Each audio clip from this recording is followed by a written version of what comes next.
Finish training for the day?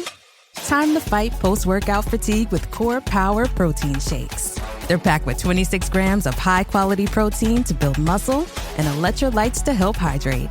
The nutrition you need to help your body replenish, rebuild, and repair post-workout so you can power on to the next one. Champion your recovery with Core Power.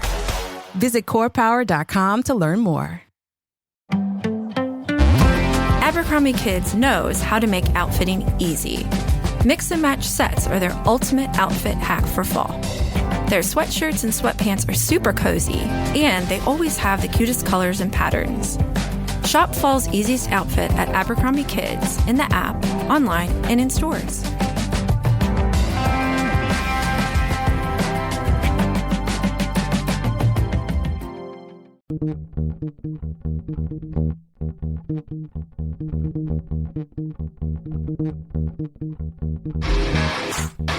All right. Welcome back. Misfit Nation. The Misfit Nation show. We are a show founded by a veteran and hosted by two veterans and a military spouse. Our mission is to get people to tell their stories to the world. If you're an author, share your tips with the Misfit Nation. If you're a musician or an actor, our audience needs to know how they too can get into the business. Coaches, we love our coaches. Come on and share your tips with the Misfit Nation to help them become better versions of themselves. If you are a corporate leader or an entrepreneur, come on and show how you did it and how hard you have fought for success. If you are a veteran, first responder, or Gold Star family, we would love to have you come on and share your story with the Misfit Nation. We always have time for you. If you're feeling down, alone, or starting to see the darkness, stop. Think about those who are around you. You are not alone. You will be missed. If you feel like your problems will be a burden to those in your inner circle or feel embarrassed, dial 988. If you are a veteran, take option 1. We need you to keep pushing forward. Don't make a permanent solution to a temporary problem. If you are a new listener, welcome to the Misfit Nation show. Be sure to subscribe to our show on your favorite podcast app. Also on our YouTube channel at @the_Misfit Nation.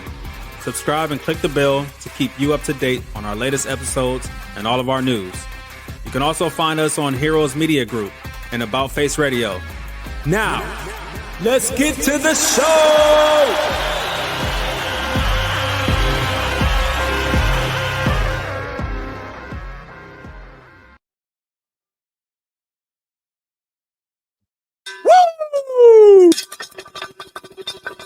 All right. It's Tuesday. Ladies and gentlemen, misfits around the world. It's that time again. You survived Monday. You showed up on Tuesday. Now it's time to crank it up. These two bring the grit, the laughs, the real talk, the wild ride every single week. One's a business boss who doesn't miss a beat. The other's a war horse with a farm and a story for every scar. You know them. You love them. Now make some noise. Give it up for the voices of resilience, the champions of chaos, Jake and Steven, the ToosDay Crue. Good evening. Better every week. And thank you, El Senor Producer. Good afternoon. Good evening, Stephen.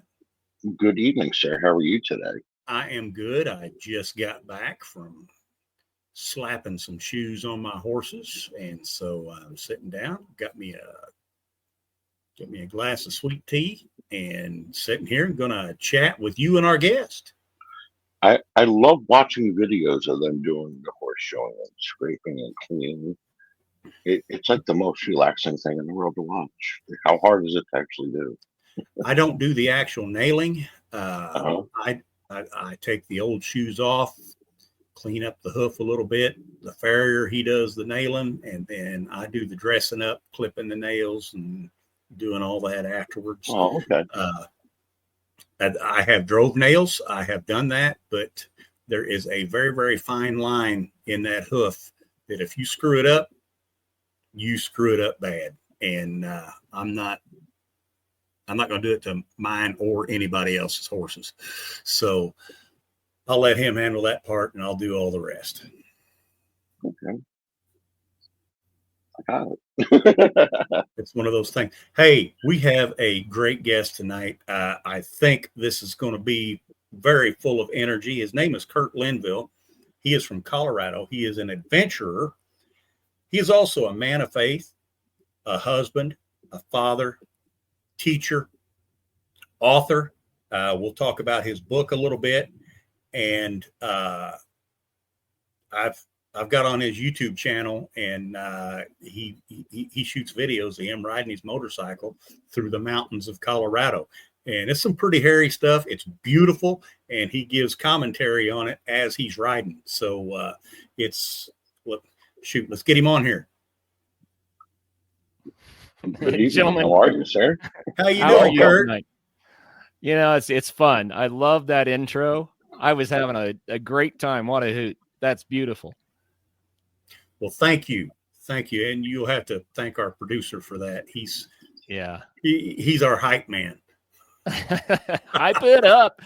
Yeah, that's fun. That's super fun. And I have a question for you. ToosDay is the inclusive two, not the day two. Is there a story behind that? Well, it's kind of a play on Motley Crue, and we're on, it's ToosDay. There you go.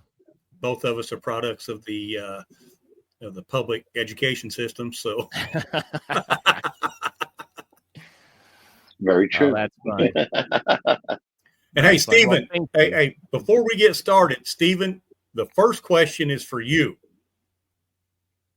And I don't get that because I'm never repping Joey Logano. We hate Joey Logano. What is it? Real Towel Love 27. I'm always repping Joey Logano. What makes him to go your book? He doesn't make me to go out. He is one whiny little. He used to be when he was younger. He was good, and you can say as he got older, I know. As he got older, he got a little more crankier and crankier, and now he's sitting there in his rocking chair saying, "Hey, you get off my porch, get off my grass." And I'd rather watch him hit a wall than win a race right now. Sorry to kill that thought for you there, but I don't think he's the GOAT. Hey, Curt, I talked a little bit. It just gave about a 5-cent intro of you. If you could fill in the other 95 cents of it, and just you start from whenever you want to start to how we got here today. Oh, wow. Well, I'm going to go this route. I believe that people need a really good why. Okay. You've probably heard it said before. If you have the right why, you can endure anything, right? You can accomplish whatever it takes if you have the right why. And so my whys have always been my family, helping other people when I get a chance to, give someone a little bit of an assist along the way. And adventure became a huge thing for me because I like to challenge myself, find out what I can and can't do. And more than anything, though, it's just interacting with nature in ways that just gives back so much to me. But I realized pretty early on that if you go out and climb a mountain or raft a river or, ride your motorcycle in these trails in Colorado, if you're just doing it for yourself, it starts to feel pretty hollow. So I learned it's really about the people that you do it with. Mm-hmm. And so my buddy and I started the Adventure Sports podcast 10 years ago, where we interview people about their adventures in Colorado and all around the world. And the goal was always to encourage people to get involved doing something they love so that they can meet new people and benefit from all of the exercise and being outdoors and all that kind of stuff. And, over the years, I just started realizing that a new generation was coming up and that it wasn't like all the generations that I'd seen before. And every generation is different because they grew up in a different time. Mm-hmm. But as my own kids went through college, I started realizing that their peers, it just felt like no one had offered them a foundation to stand on. Okay. And this became something that just really called to me. And so in addition to inviting people into a life of adventure, and life itself is the greatest adventure of all, I thought, you know what? These kids need a toolkit so that, and young adults and younger adults, people that are trying to sort out this life, they need a toolkit so that they can figure out what their foundation is, what they really, really believe. And here's the reason why. I believe, guys, that our beliefs shape our decisions. And our decisions, of course, shape our outcomes. And our outcomes are what shape an entire life. So if you don't know what you stand for, you really have a disability when it comes to navigating life. So I wrote the book, and so I do the Adventure Sports podcast, and I'm now trying to let people know that there is a toolkit out there if people want some perspective, not telling people what to believe, but some perspective to begin shaping a belief system that is foundational enough to build a life on. That's what the book's about. It's how to do that. Okay. Now, I didn't watch any episodes of your podcast. Where can people find your Adventure Sports podcast? Well, the podcast itself isn't on all the, the podcast formats, all the podcatchers out there. So Apple Podcasts or Spotify or you name it.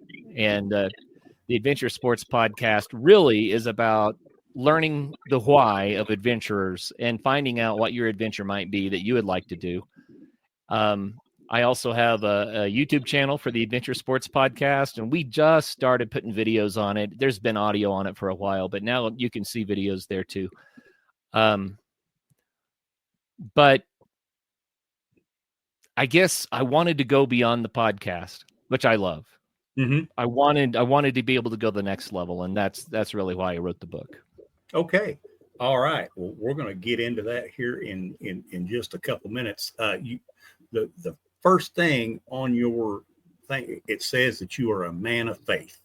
Yes. And I'm a firm believer that you have to have that. Yeah. Because faith has to be that has to be the rock that you stand on, in my opinion, because if you don't have faith, really, you don't have anything. It's my opinion. That's what I read in the Bible. And I believe in having a very strong faith. And yeah, I'm glad that was like one of your first things up there that you are, because if you're a person of faith,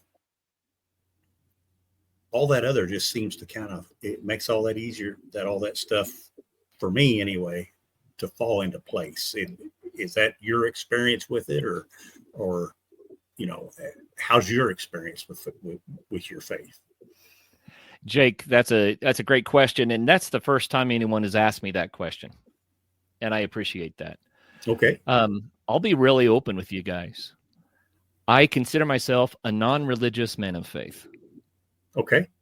And the reason I say that is because we've had a couple of generations now that were taught about all the bad things that religion has done historically and in our current day. And religion has done a lot of bad things.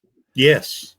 And the generations, the last couple of generations have just been taught that religion is what caused 9/11. That's why the towers fell.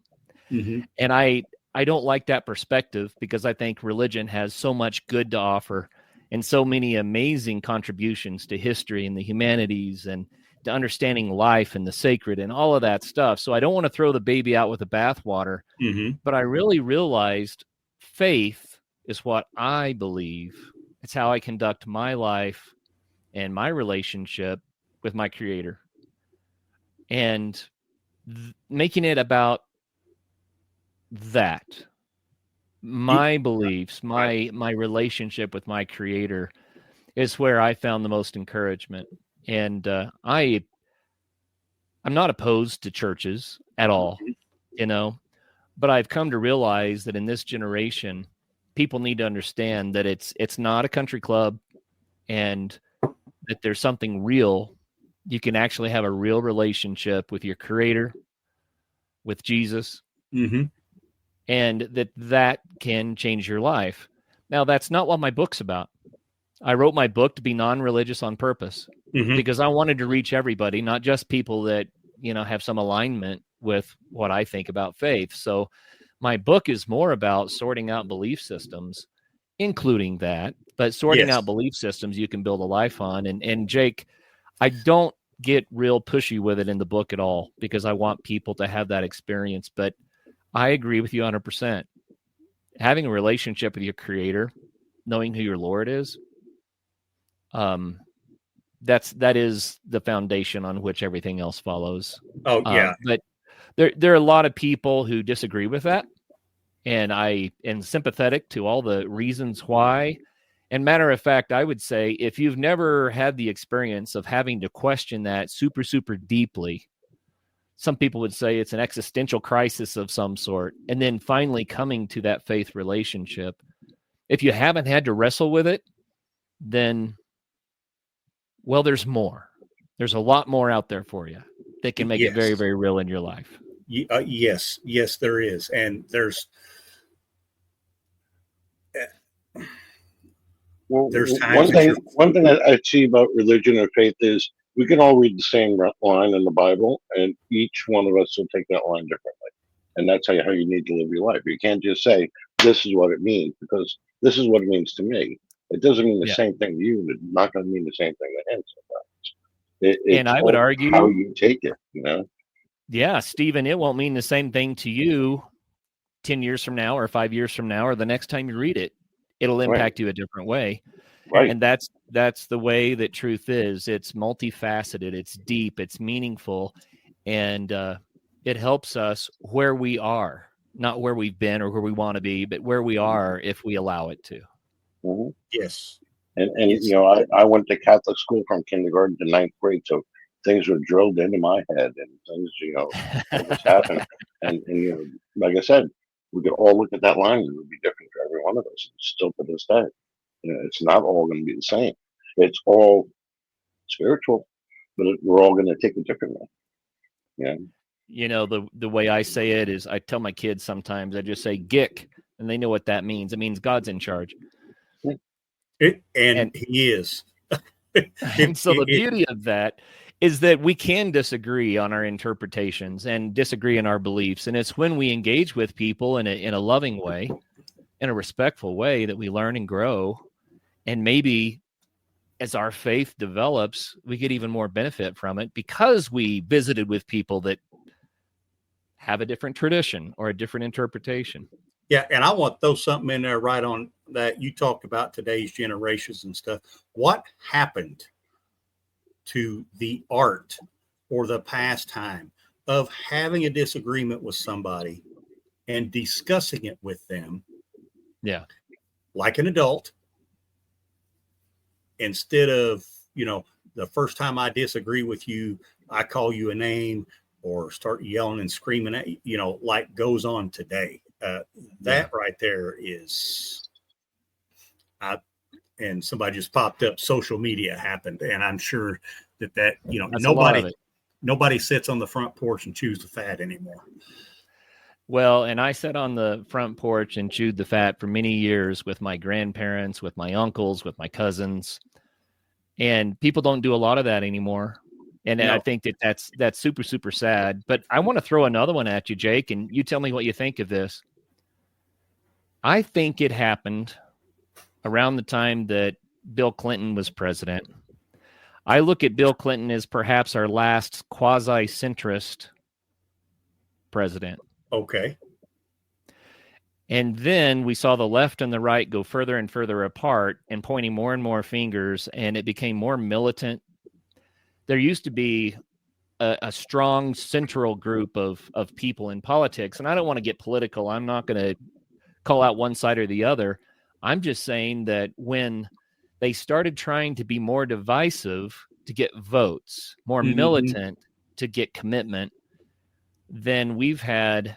I mean, when was Clinton president? 93, 94-ish? Yeah, and well, through most of the 90s, yeah.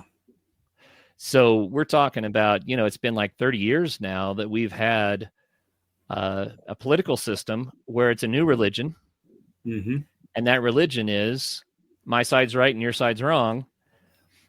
And I don't think that that's really benefiting anybody. And I think that that's where a lot of this came from. People forgot how to sit down and have a conversation about, the distinctions between what they believe. And part of that is because we've been trained by the media to point fingers and to make other people look bad. And I think that that's a lot of what happened over the last 30 years. And I really feel for a generation that didn't get to experience the idea of just respectful comparison of ideas, even debate, I feel for that. Yes. Well, hey, we're gonna dive into. I want to talk about some of your Gunny-Moto. Okay, just real quick. But hey, for anybody just joining us, we have Curt Linville on here. He's an adventurer. He is an author and father, teacher, and he has a podcast and YouTube channel where he talks about the adventures. And he has a book out there. We're going to be talking about that book. But I watched 2 episodes of Gunny-Moto. I was just going to watch episode 8. But after I went through the longest 10 minutes ever of you trying to find Crystal, I had to go with episode 9 for you to finish the trip. And so, and then of course at 1954 in, where you laid the bike, and that was some rough terrain, brother. That was the GoPro flattens everything. And so it's far worse than it looks. I can guarantee you that. Oh, yeah. Hey, I used to, when I lived out there in Colorado, there's a dirt road kind of west of the Springs.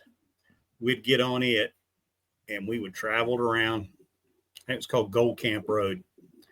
And you could get into Cripple Creek and Victor up through that way. Yeah. That was before the gambling casinos and all that come in up right. there.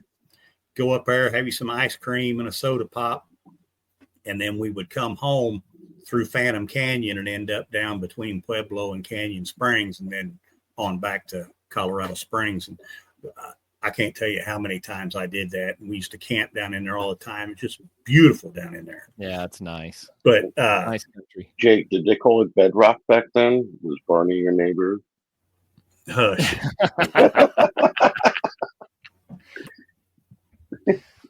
I'm not that much older than you, boy.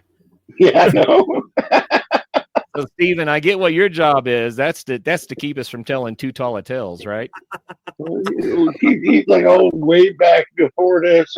Yeah, Dino was walking in the yard and Barney was next door.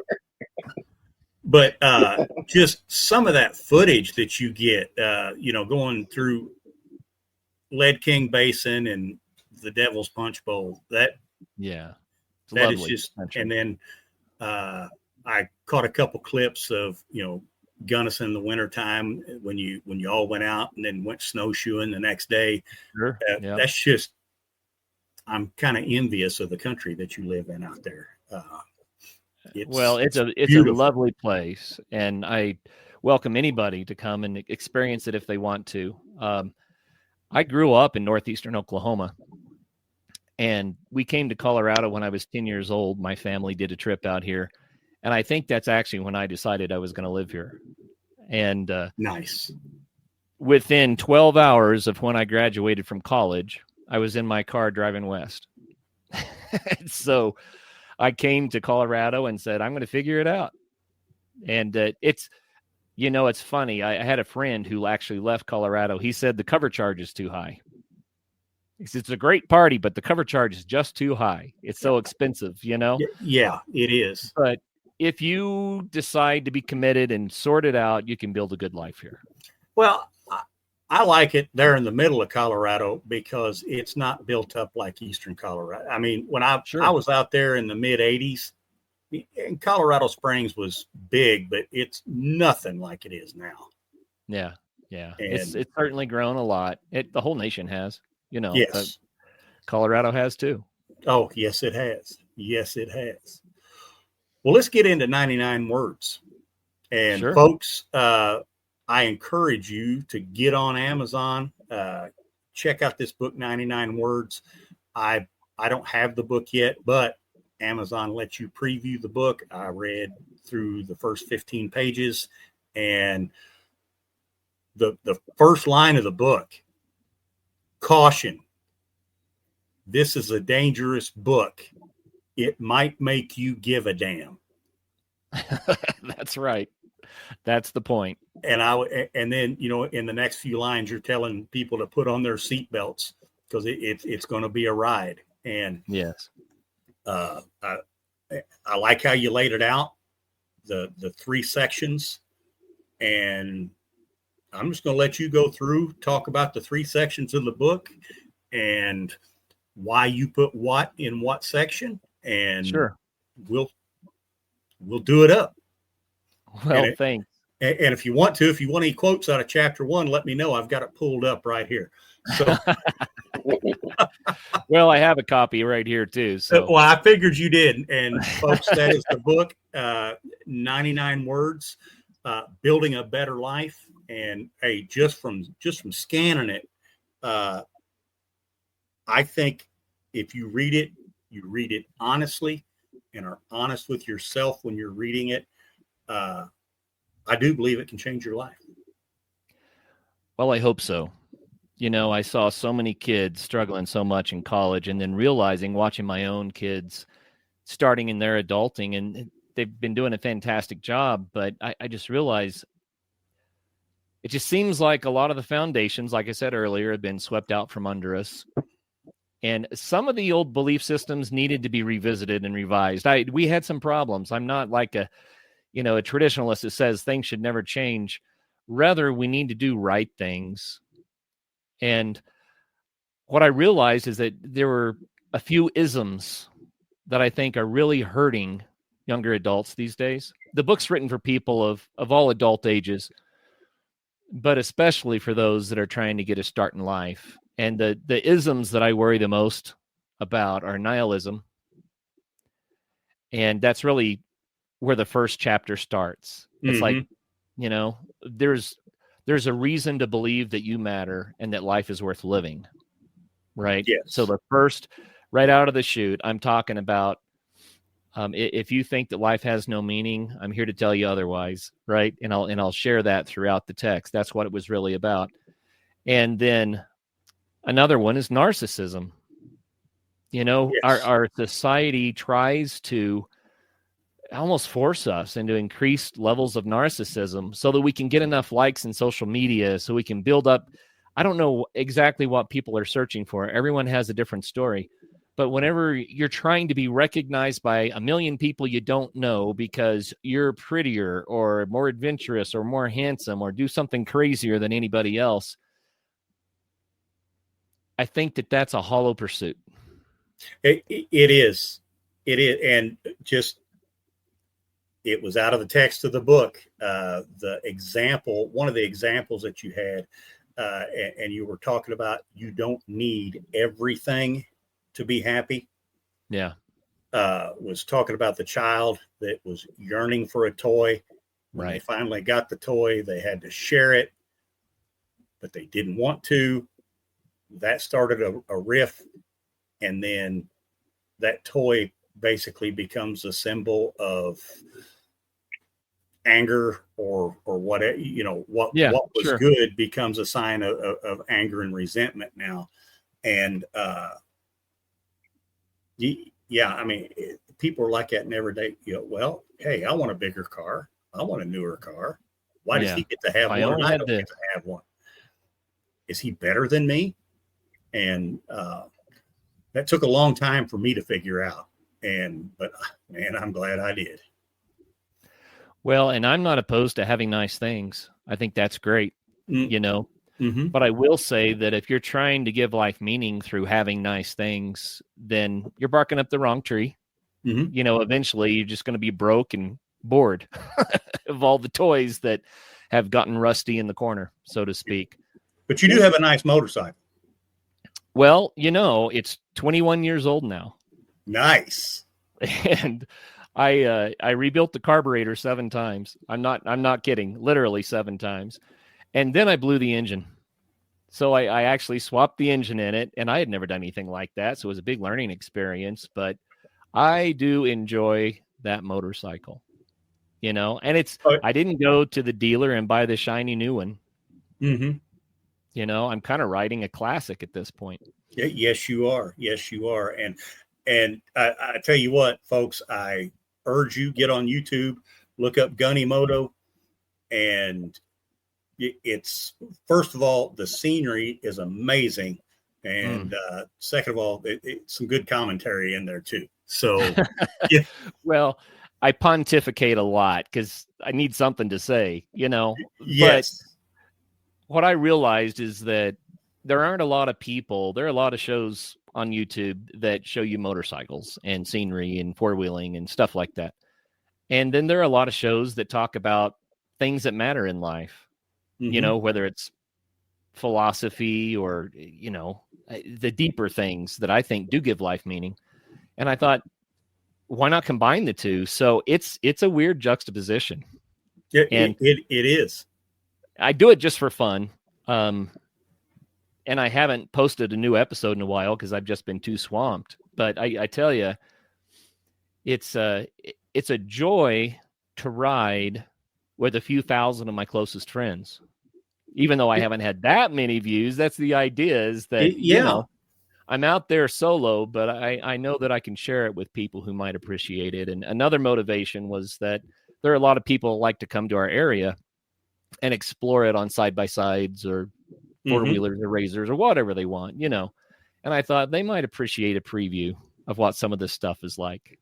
So, nice. Anyway. A regular guy on a regular bike, not, you know, not a Lamborghini. It's a bike. You know, I'm riding my motorcycle. So. There you go. A lot of people just don't get that. I work retail, and I have 18, 19-year-olds.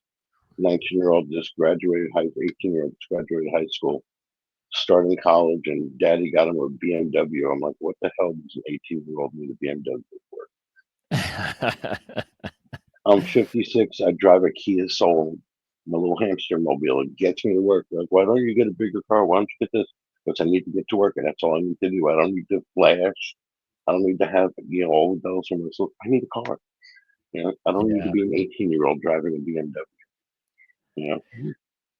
Well, I kind of laughed the other day. I heard someone, I don't even remember who it was now, but someone talking about, when I see someone go buying a Lamborghini, I only know one thing about that person.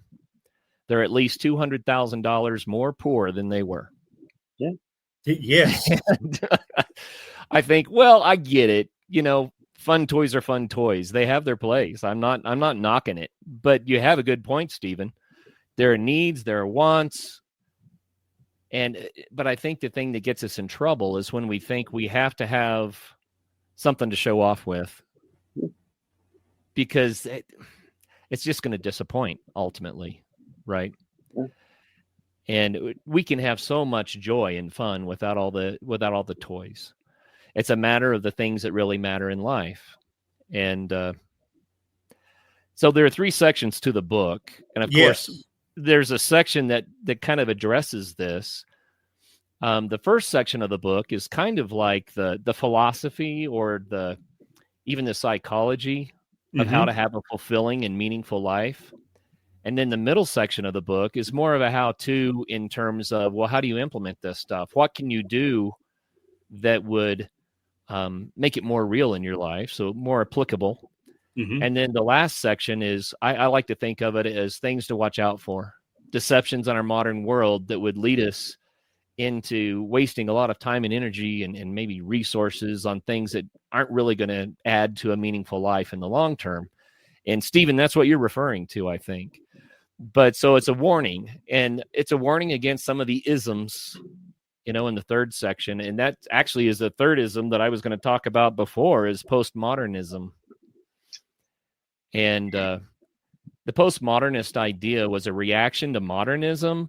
And modernism was saying that there's a reason for everything, and we can find ultimate truth, and everything's kind of fits in this nice empirical idea of what things are. And the postmodernists said that's too small of a box for me, and so they reacted to it.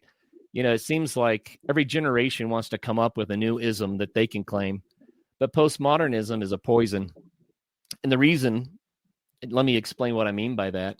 Postmodernism as a belief system, people don't know what the word even means, but the belief system is that there's no actual truth, that everyone's perception of truth is true for that person, and that is their truth, but there's no truth outside of that. And the problem is that when you have two people that believe two different things about the same subject, and they're in direct contradiction, postmodernism would say they're both right. But that cognitive dissonance is so destructive. I believe that there is absolute truth. And when I make that statement, people look at me funny because it's not a popular position to take. But I will add to that, there is absolute truth, but none of us have it yet. We're climbing the mountain together, and we all have our own perspectives. And we're all learning and growing. And we should respect each other. And like we started talking about earlier, Jake, we can have real conversations and we can learn from each other, and I think make life that much more meaningful. So anyway, postmodernism, I think, is a poison that's really hurt people. And it's a poison that became very popular several years back, a couple of generations ago. And that's kind of an example of what the third part of the book is about. It's like, look out for this kind of stuff. If it doesn't make sense, maybe it doesn't make sense. Yeah. I kind of joke. You're going to like this one, I'll bet, Stephen. A buddy of mine used to say, I don't care what you believe about that 2x4. If I pick it up and hit you in the head with it, it's going to hurt. And he says, I'm a 2x4ian. Yeah. And it sounds a little bit violent, but he was making a point. Truth doesn't care what you believe. No, truth is truth. And if you abuse it and misuse it, it's going to hit you in the head, slap you upside the head, and you're going to learn the hard way some of life's lessons. So very, very quickly. Well, there's a chapter in the book called 99 Words. And I want to explain that just briefly, if I might, Jake, because go ahead. It's like the title cut of the album. 99 words are literally 99 words. I started brainstorming what I wanted to write about in this book, and I thought, I need 12 concepts, maybe 10 that would make a good book, and I'll write about each one. Each chapter will be a different concept. And when I got to 99 in my brainstorming, I made myself stop, and I realized that I couldn't write 99 chapters in a book. That'd be ridiculous. But I had something else there, and that was 99 ideas that help us to kind of look at ourselves and determine areas where we could learn without getting the 2x4 up, against the side of our head. And, life will throw difficult times at all of us. It's the way of life.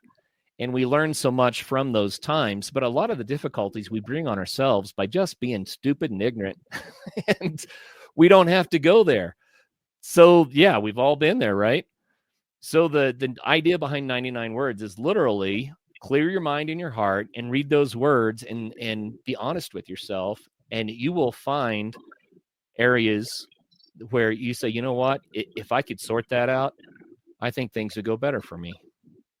Okay. And so the idea is for it to be an inspiration to start working on things so that we don't have to wait until the hard lesson comes our way. We can fix things before the hard lesson. Yes. Yeah. As I get older, I'm becoming a bigger fan of that. because those hard lessons are a lot times they are a lot harder to recover from once you get a little bit older. And that's just Jake's opinion, but that's one of those things. We got some questions that came in. Okay. Yeah, getting older. From Mountain Soul 89, Curt, how do you mentally prepare for extreme endurance adventures, especially when you're pushing your limits? Thank you for that question, Mountain Soul 89. I like that handle too, Mountain Soul 89. That's cool. I can relate to that. Well, obviously there's fitness, but doing what you love will make you fit if you get out and start doing it and you're careful not to hurt yourself, you know. I think most of the preparation really is about, in my mind, for instance, if I go backpacking, what is in my pack matters far, far less than the gear that's between my ears. And so learning how to manage yourself in situations, what to do when things go wrong, I think that's more important for extreme adventures than anything else. And knowing when to call it, when to turn around, knowing what to do when things don't go right. And preparing for that is just a matter of, there are lots of resources, but if you're interested in something, then start digging into it. You know, if you want to be a rock climber, learn your knots. If you want to go backpacking, then I would suggest that you learn wilderness survival techniques and edible foods, because these things could save your skin. And if you want to go sailing, there's a lot to learn before you can make a sailboat sing, you know? I think that really mental preparation is the most. But then in addition to that, the magic happens just outside of your comfort zone. That's how you grow. That's how you learn. But you don't want to go so far out of that comfort zone that you're in over your head and you can't get out. Yes. So choose adventures that are sized appropriately for where you are in that learning. Don't compare yourself to other people. Compare yourself to yourself yesterday. And that way you can see how you're growing and learning. And as you do that and you have amazing experiences, one anecdote just to kind of illustrate this. I think people just need to choose something and try it. My son was fishing the other day. He was in a canoe on a mountain lake, and an osprey and a bald eagle got in a fight over a fish. And they were sparring midair with this trout. They're trying to get it from each other. And he came home just blown away that he saw this because it was so fun. And I said, but what would have happened had you not gone out this morning? You wouldn't have seen that or anything else. Matter of fact, a week later, you wouldn't even remember what you did that morning. Mm-hmm. But he's going to remember the osprey and the bald eagle fighting over the trout for the rest of his life. And it's because he stepped out the door. Yes. Yes. And that's what adventure is. And that's really what this book is about. It is. You want to have a better life? Step out the door. Yes. And I tell you, I got to hand it to the osprey because, I mean, you know, osprey size and eagle size, there's a little bit of a difference there. Yes. And the balls on that thing to think he could fight an eagle. He stepped out the door and said, I'm going to do something uncomfortable today. And well, here's something else. This is a totally off topic, but you mentioned the balls of the bird, right? Of the osprey. Yeah. I got to share this because I just learned it this year. And this is what's fun about interacting with nature. The things that you can learn, they're kind of mind-blowing. So birds are optimized for flight. They need to be very light, right? Yes. So when it's not mating season, male birds, their balls shrink down to nothing. They weigh nothing. And when mating season comes on, they grow by many hundreds of % to become functional enough to carry on the next generation. I didn't know that. And now I have to. I just learned something. I don't know about regular birds. I deal a lot with chickens. There you go. And I butcher a lot of chickens. And I have caponized roosters before. Yep. And I got to find out, are all birds' testicles up in underneath their wings like a chicken's? Yeah, isn't that wild? Yeah. I don't know. I do know that chickens will mate year round, so they probably don't go through the same exercise. No, and they're probably. Slightly. Yeah, and most time in a good size, I'd say a rooster that's about 3 or 4 years old, they're generally about that big. But okay, that's enough about chicken anatomy. Well, hey, I'm talking about the cojones to get out and build a good life. So I think it's on yeah. Yeah. Yes, it is. Yes, it is. And we got another question coming in here from Gearhead Louisa. What's one lesson you've learned from nature that changed how you approach challenges in daily life? Thank you for that question, Gearhead Louisa. Wow. Yeah, I have learned so much from nature that I can't think in those terms almost. It's like it's so much a part of my identity that it's like, oh, what was the one big thing? No, it's how it shaped the whole of me. So it's a matter of getting out there and having the experiences. But here's a story for you. We were camping in late fall, and some buddies pointed at a 13,000-foot peak that was off in the distance, and they said, "Do you think we could climb that?" And I said to them, well, you know what? It's a little bit late in the day. Looks like we have a storm moving in, and we really don't have the right gear. It's going to snow. It's going to get dark, and we could be in trouble. Do you really want to try that? And they said, yeah, let's go. And so, young people, this is not a criticism. Been there. I get it, 100%. But when you're young, your prefrontal cortex hasn't developed enough to tell you that when someone says you're going to be at 13,000 feet in a blizzard in the dark, that should be something that makes you pause. So anyway, we went for it. Long story short, we didn't quite summit. We almost got to the top. So we were up around probably 12,800 or something like that when the snow started. And then it got dark.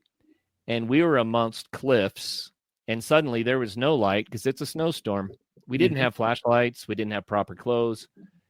And we started hiking out, really feeling our way out. Couldn't find the trail. Cliffs everywhere. We realized we were in a super hazardous situation. It's the number one danger in the backcountry is falling off of cliffs in the dark like this. But we got to a point where we were on a high place and there was a rollover where the terrain gets steeper and steeper and steeper. We didn't know if it cliffed out or if it shallowed out at the bottom. We couldn't see more than about 5 feet in front of us. We were nearly hypothermic. We had been foolish, made some really bad decisions, and it was a life-threatening situation. And me and my two buddies just grouped together like a football huddle and said, God, we've been stupid. We need some help, and we're going to trust you.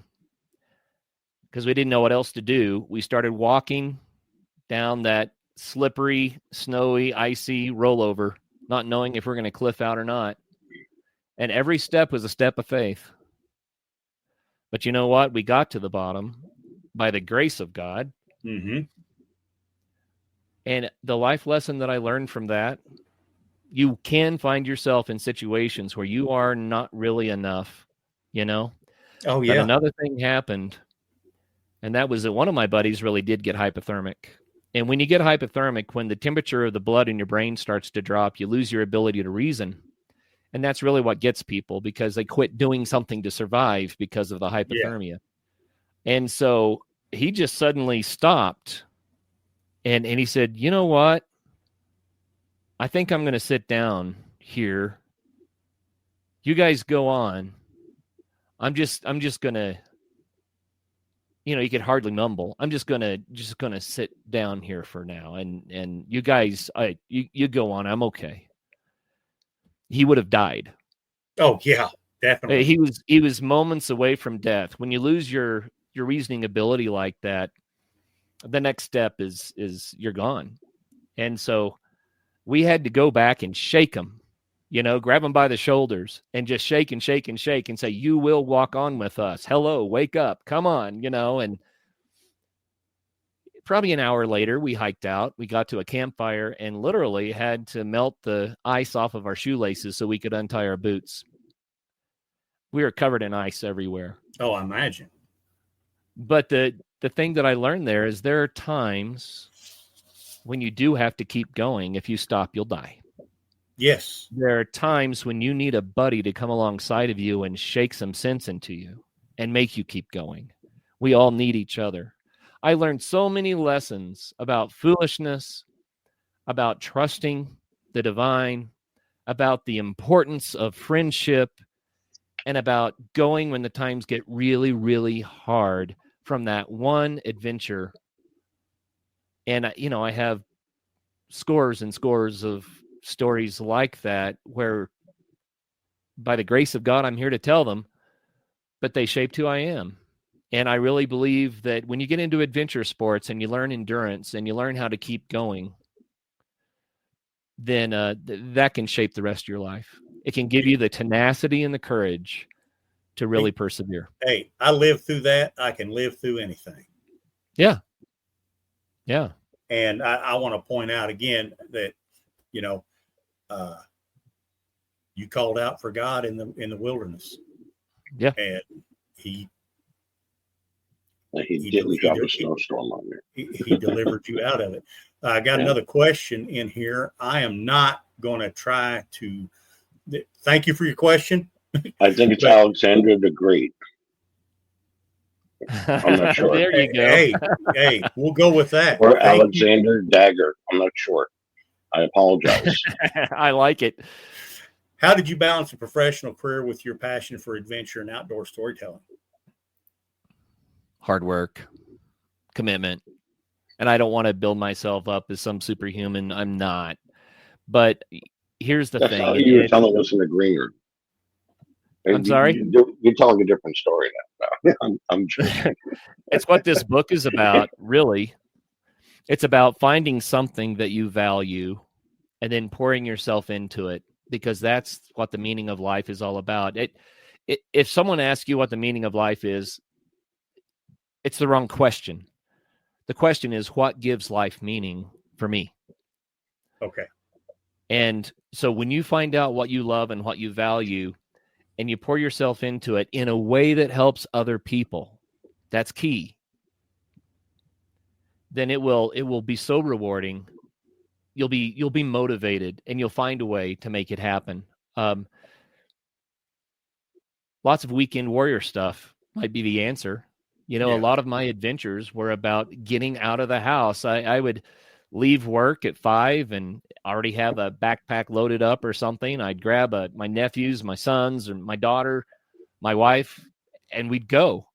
And, by Sunday evening, we get home exhausted, and I'd be back at the office on Monday morning. But it was the weekends that gave me the energy. I was rejuvenated enough that I could make the 9 to 5 or 7 to 6 reality into something I could succeed at. You've got to feed your soul. You got to feed your spirit. And then we moved from the Front Range and, around Denver, where we had to escape the city for our adventures. We moved to a place where we'd have the adventures out our door. And then we started going to Denver for the career path. And that changed everything, because it used to be you'd have to drive for 3 hours to go somewhere to do the thing you wanted to do, and you still had to drive back at the end of the weekend. But what happened was I had the adventure out my back door, literally. If I wanted to go mountain biking, I didn't even need a bike rack. I just jump on the bike and went. The trail's right there. Mm-hmm. And when we did that, and it's hard to do, you have to arrange your life so that it's possible. But when we did that, it changed the whole equation up on its head. Yeah, I made some long drives into the Front Range so that I could continue to be successful in my professional career. But having the adventure close to home made it so much more accessible. Yes. So I don't know if any of that resonates, but I think it's just a matter of realizing what you really value and then pouring yourself into that. Awesome. And another one, we got all kind of questions from Can't Stop 593R. What's one piece of gear you never head into the backcountry without, and why? The gear between my ears, number one. That's the most important. And that's experience. And keep in mind, guys, if you don't want to make mistakes, you need to have experience. And the way you get experience is by making a lot of mistakes. So, you just have to sometimes live it, but be careful, right? So the gear between your ears is number one. Learn survival skills, learn wisdom, learn risk management and decision making in the wilderness, all of that. It's fun and it will save your skin. But if you want to talk about physical gear that I don't want to go into the wilderness without, it's something that can cut. You need a knife because there's so many things you just can't do without something that can cut. But once you learn survival skills and you do have a small blade, it doesn't even have to be big, then you can do so much with what's between your ears and that one blade. But like if I go on a motorcycle ride, I'm riding 30, 50, 60 miles into the wilderness alone. I don't do that unless I have enough gear with me to spend the night. I have enough food and water to get through like 24 hours.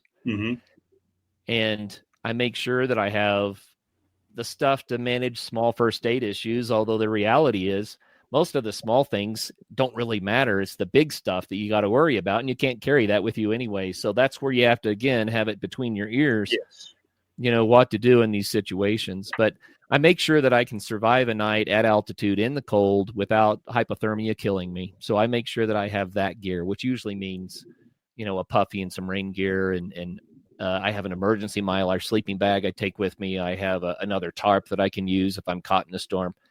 Just that kind of simple stuff makes all the difference. So I would say the knife, but I would also say make sure you have a way to stay dry and insulated. That makes all the difference. Okay. All right. A knife. Out on the bike, where do you carry the backup gas? On my motorcycle? Yeah. You just have it hanging? Well, I have a gallon that rides on the back of my motorcycle.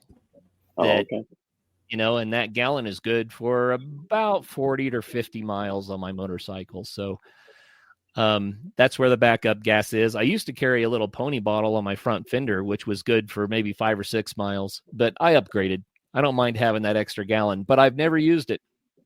Well, that's good. That's good.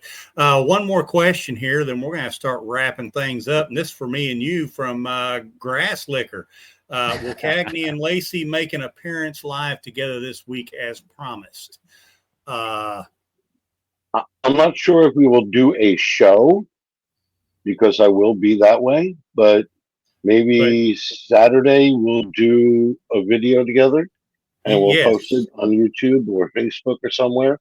Yes, we will do a video. It won't be a whole show because it's kind of hard right now. Well, I haven't been on the plane yet. That's 2 days from now. Okay, Misfit Nation. The book is 99 Words, Building a Better Life. The YouTube channel is Gunimoto. That is very interesting. There is some great scenery there. I subscribe today. I suggest that you get on there and check it out because the scenery and the commentary are just outstanding. And we have one more question for you, Curt. Okay.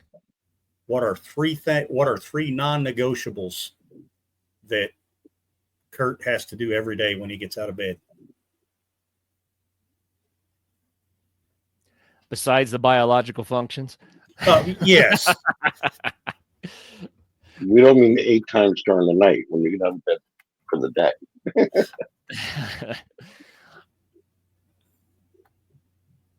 I try to always have time for some quiet time. And sometimes I'm listening to something I can learn from. another podcast. Sometimes I'm reading the Bible. Sometimes I'm reading another book. But I try to always start my day being thoughtful. And so that's uber critical. Okay. I'm one of these people that absolutely has to have breakfast or I wilt. And so for me, I have to have healthy food right there. That's a non-negotiable. And I'm going to throw this out there. I would like to be better at this. I think that all of us would benefit from it. But I want to start every day with love. And this book goes in great depths to explain what I'm talking about. Most people these days have never really understood what love is. Our modern society teaches a love that isn't really love. No. But I believe that starting your day with love in your heart, love for your family, love for humanity, love for the creation, love for yourself, and love for your creator. If you can start every day with that, then man, you're off to a great start. Yes, you are. Yes, you are. Well, Curt, it has been really fun. I had a blast. This hour went quick. It goes fast, doesn't it? It does. It does. It goes too fast. Misfit Nation, thank you for joining us. Thank you for the questions. We love you. Remember, if you're down, if you're feeling the darkness, pick up that phone, dial 988. If you're a veteran, take option 1. Somebody will talk to you. If you don't get what you're looking for there, email me, email Steven, email info at the Misfit Nation. Send us your phone number. We'll call you. I have always got an ear, and Steven, we've always got ears to listen. We will listen to your problems. And there's, tomorrow will be a better day with you here in it. So just remember that. May I add to that, Jake, just a real briefly? People think they don't matter. You are so incredibly valuable.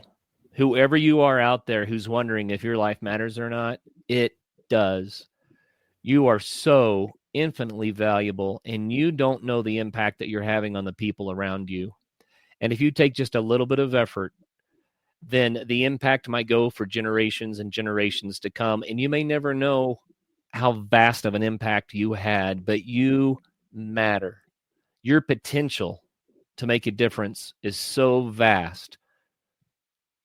So hang on to that. Hang on to that. And I'm not even going to add anything to that. Misfit Nation, we love you. Peace. Good night, everybody. Don't forget to check us out on Reach Across America at 3 p.m. Eastern on Mondays. See you next Tuesday, if not sooner.